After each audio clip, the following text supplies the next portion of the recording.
Hi guys, and welcome back po sa Tarot Page Philippines. So, this video, gawin natin yung weekly horoscope para po sa may mga Sun, Moon, at Rising sign na Capricorn. So, this is for November 3 hanggang 9. So, kung bago kayo, subscribe, like, and share. Pero kung hindi po, by the way, kung hindi nyo alam yung Sun, Moon, at Rising sign nyo, kasi importante siya, sa dulo po ng video natin, may link tayo para dito, para mapanood nyo. Readings are for guidance purposes, so use your free will wisely. At kung naisip po magpa-schedule ng private readings or spellworks, or gusto nyo mag-donate using Gcash Maya, details are in the description below. Or you can use the thanks button. Yung totoo, agawin, inagaw na ng mga pusay mesa ko. So, kamusta ka na ba? Capricorn. So, we have here is the Temperance. Lutang, or andun yung point na nag-go with the flow ka na lang. Kasi naramdaman mo na parang parang the changes or yung shifting is nangyayari na talaga. Kasi andun yung point that in every aspect ng buhay natin, nagkakaroon talaga ng shift na nangyayari. And yung shift na to, madalas, hindi natin gusto. Kasi andun yung point na mas gusto natin yung predictable. Gusto natin na alam natin yung mangyayari, or andoon yung point na safe tayo. Yung tipong alam natin yung mga susunod at hindi tayo nag-iisip na what will be next. Pero, kailangan to. Kasi change is very important. And nakakatuwa dito kasi isa sa mga major changes na gagawin sa'yo ng universe is paano ka mag-isip. Kasi, sabi nga, creation starts sa mind. So, yun. So, pero ano ba yung nag-hold back sa'yo? Ano ba yung crossing mo? So, si Page of Swords. Tama naman na yung lahat ng natututunan mo is kino-question mo, finifilter mo, andoon na hinihimay-himay mo. Parang hindi naman tayo tanggap lang ng tanggap eh. Pero andun yung point na sinasabi din ng card na to, you need to place some actions doon sa matutunan mo. Hindi pwedeng, okay, tutunan mo, yun na yun. No. Kailangan mong gumawa ng way to practice it.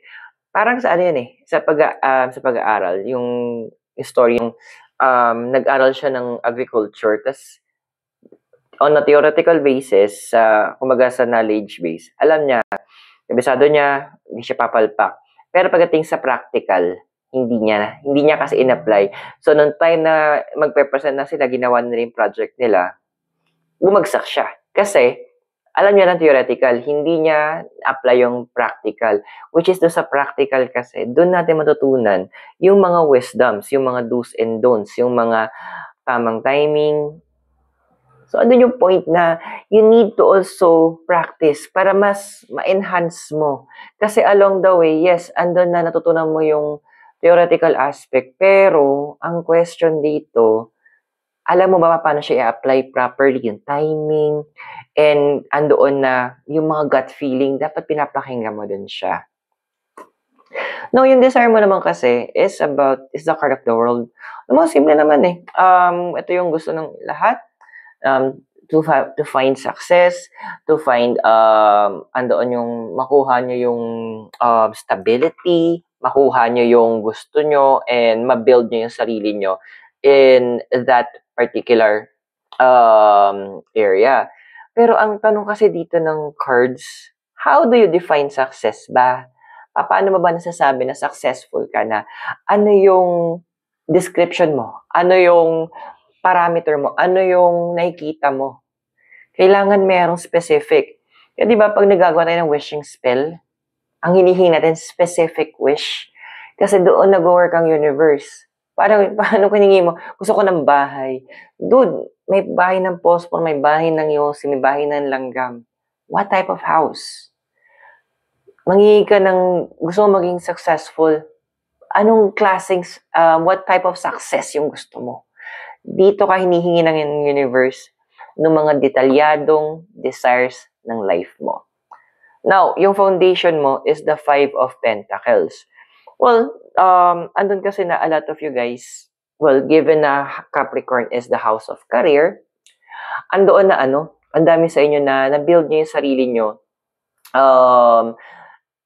in a very successful way sa mga kung saan kayo napupunta.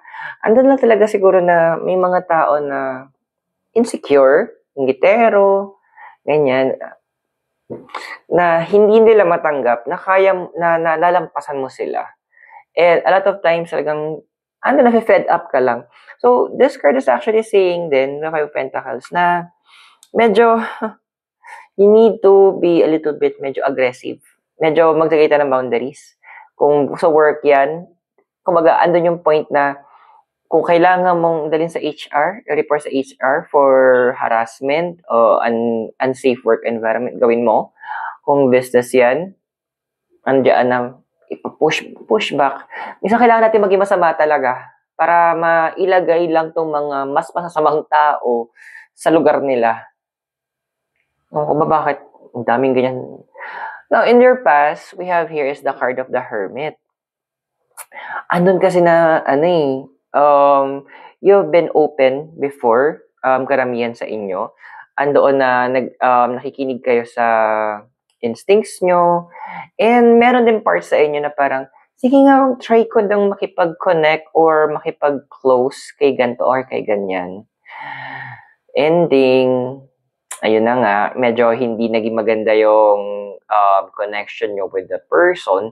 So, the card is advising na medyo use that wisdom na kumbaga proper boundaries is very important. Sabi ko nga doon sa isang post ko din, setting boundary sa Facebook ko, setting boundaries is healthy. Setting boundaries is also self-love. Kasi andun na, you need to also protect your inner peace, ha? Now, in the future, magiging balyana ka. Charot, hindi. We have here is the Queen of Cups. So, andun kasi na more on itatouch ng universe yung emotions mo. At kasama dito yung intuitions mo, yung kutob, na medyo kailangan pakinggan mo. Kasi minsan dinadoubt mo siya eh. May mga moments na kino-question mo. May tinatawag tayong leap of faith. May tinatawag tayong trust the process. Gawin mo siya. Ito yung moment na kapag merong binigay sa yung universe na naramdaman mo or binigay sa yung wisdom or download or kung paano binigay advice man siya, makinig ka, listen to it, and then follow mo. Kasi once ang universe nagbigay ng steps sa atin, it will not fail. Kung nakaka-resonate ka sa reading natin, I invite you to subscribe, like, and share para magkaroon ka ng access sa future videos. Pero sa ngayon, tuloy natin yung reading mo. Okay, so yung physical environment mo we have here is the Magician. Okay, so given naman, medyo as of now, ang dami sa inyo medyo kulang yung resources para magawa niyo yung kailangan yung gawin. Pero yun nga yun eh. Sometimes, let's work with what we have. Yung, ginawa ko na siya dati, parang kung ano yung meron ka sa kusina, doon ka mag-isip ano yung pwede mong makreate na ulam or makakain mo. So, andoon din yun yung gustong iparating sa'yo ng universe. Kung anong meron ka, i-maximize mo kasi yung creativity mo, dyan lalabas. Diyan ma-enhance ng universe yung capacity mo to make more out of less. More from less. Okay? So, yung emotional environment mo, meron tayo ditong the Wheel of Fortune. Medyo, for the meantime magiging muna tayo, patay yung emotions natin. Huwag tayong magpapadala. Kasi may magkakaroon ka ng mga triggers along the way. May mga tao na medyo magti-trigger ng emotions mo. Pwedeng mga past experience mo na hindi maganda. So, matitrigger ka. Huwag mong hayaan na madala ka dito. No, normal magre-react ka. May magising na part ng past mo na hindi maganda, normal lang na maramdaman mo yung negative na emotions na yon. Pero ang hindi normal is gagawa ka ng any movement or gagawa ka ng mga actions based doon sa emotions mo. Let's be wise. Wag nating hayaan yung emotion natin ang manguna sa atin. Now, sa hopes and fears mo, we have here is the Knight of Pentacles. Alam mo yung tipong gusto mo na lang minsan munang magpahinga and then parang magkaroon ka ng passive income. Sino mang hindi, di ba? You're hoping for that. Alam mo, pwede naman Andoon na kailangan mo lang mag-invest for today's video. Kailangan mo lang mag-invest sa present mo. And one of those ways to investment is to follow yung binibigay na instinct ng universe sa'yo. Kasi in the future, meron tayong 8 of Swords para sa'yo. So this card is actually saying na i-fortify ng universe yung papatatagin niya yung instinct mo. Na to the point na mawiwindang ka na lang na yung mga actions mo, hindi siya logical. Hindi siya yung normal na magiging actions mo. Kasi yung universe mismo magbibigay sa'yo, ito yung gawin mo, ito yung kausapin mo, ito yung sabihin mo, gantong gawin mo, pumunta ka dito. Pero, it will be out of logic. Pero sa bandang huli, magiging beneficial sa'yo. At may kita mo yung growth along the way. Kailangan mo lang talagang i-enhance to. How to trust the process. So I hope nakatulong yung reading. Those are for guidance purposes. Use your free will wisely. And kung bago ka, subscribe, like, and share. So maraming salamat sa'yo. God bless, namaste. Hare Krishna, blessed be. And hope to see you very soon. Mula po ito sa Baguio City. Have a great day. Bye for now.